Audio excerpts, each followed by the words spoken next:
Hello, and thank you for being here. Welcome back or welcome to my channel. My name is Amy Mantis, and today I just have a thank you. There are over 800 people subscribed to this channel now, to my channel, and that is the coolest thing in the world to me. And I'm going to share a passage from Derek Sivers' book, Anything You Want, 40 Lessons for a New Kind of Entrepreneur. I don't see myself as an entrepreneur, but there are definitely entrepreneurial aspects about what I'm doing. As a musician, as an educator, as all the above, it's inherent in the mix of that.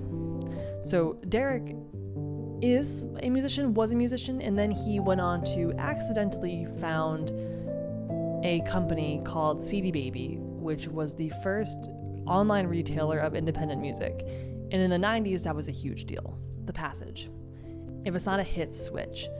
This is him talking about having just created CD Baby. For the first time in my life, I had made something that people really wanted. Before that, I had spent 12 years trying to promote my various projects, trying every marketing approach, networking, pitching, pushing. It always felt like an uphill battle, trying to open locked or slamming doors. I made progress, but only with massive effort. But now, wow. It was like I had written a hit song. A songwriter can write 100 songs, then suddenly one of them resonates with people and becomes a hit. Who knows why?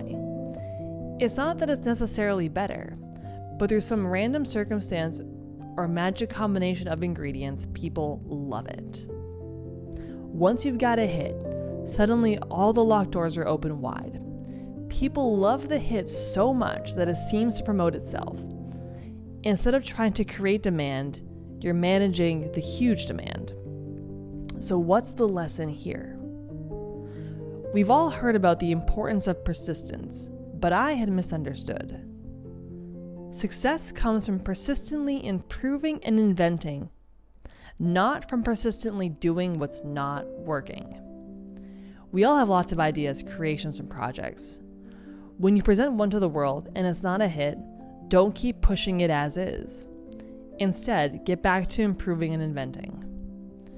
Present each new idea or improvement to the world. If multiple people are saying, "Wow, yes, I need this. I'd be happy to pay you to do this," then you should probably do it.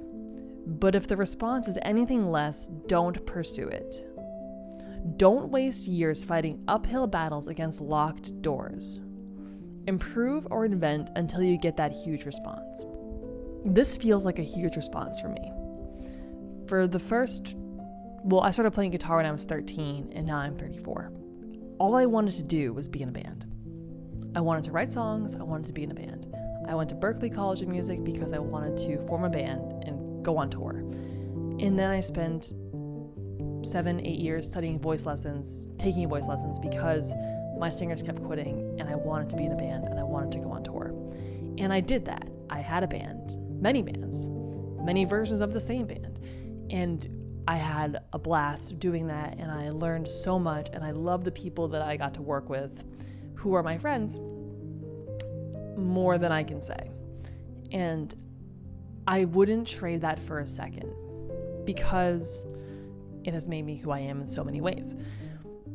The teaching that I do came about as, like it does for a lot of musicians, as kind of an on-the-side thing where we have to pay rent. We need a steady income. Teaching does those things. It's pretty flexible. You get to hang out with kids and play guitar or adults and play guitar. And I really like it. I thoroughly enjoy teaching, which is why I post videos on here about teaching or about guitar stuff that I can show you. And the getting an audience on YouTube is by no means easy, but I can say from personal experience that for me, it is much easier and a lot of fun doing this. And it seems like I'm getting the response that I want. I never got the response that I wanted performing from having a band. That's unfair. It was never a hit. It was never like an undeniable, oh my God, you have to go see this band. or, oh my God, you have to go hear this song.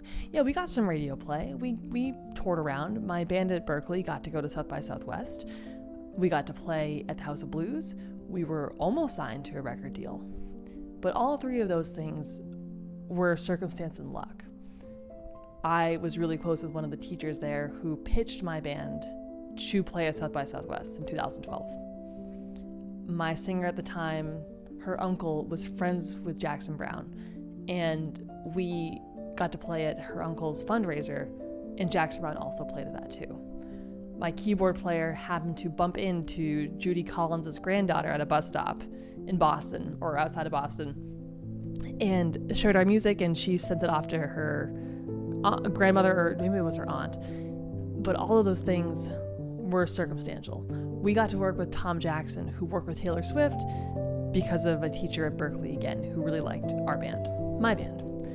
I'm thanking you for being here because this feels like, for me, it's a really self-generated endeavor where I'm putting myself out here and you're responding. And maybe you're responding to the educational offerings, or maybe you're responding to the original songs and cover songs, or all of the above, or whatever else. And I have a lot of whatever else coming. I don't know what it's going to look like yet, but I got lots of ideas, and we're going to see how they go. But I just wanted to take a minute here, or a few minutes. I'm not sure how long I've been going on for now. And thank you for your support and your belief and your comments and your feedback, and just for being here. I know that to some people 800 seems like a really small number, but I promise you, for me, it does not feel that way.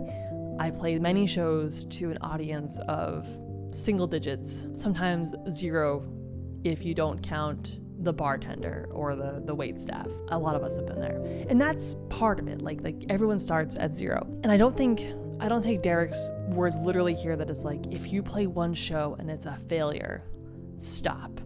No, if you play one show and it's a failure, revamp stuff, but keep going. And I'm still gonna do that. I'm not done performing. I'm not done songwriting. I'm not done it with bands. But I am much more open and prepared to be teaching as a primary vehicle for my life, for a lack of a better word here. So thank you, all 800 and last I checked 807, I want to say. So that's all I got for you today. Actually, no, I'm going to do something else after this, but that's going to be a different video. So that's all I got for you right now, and hopefully this microphone works out okay. This is kind of fun. I feel like a newscaster, or maybe like Oprah would have felt. Oh no, Oprah had clip-ons. What am I talking about? Then I feel like a newscaster.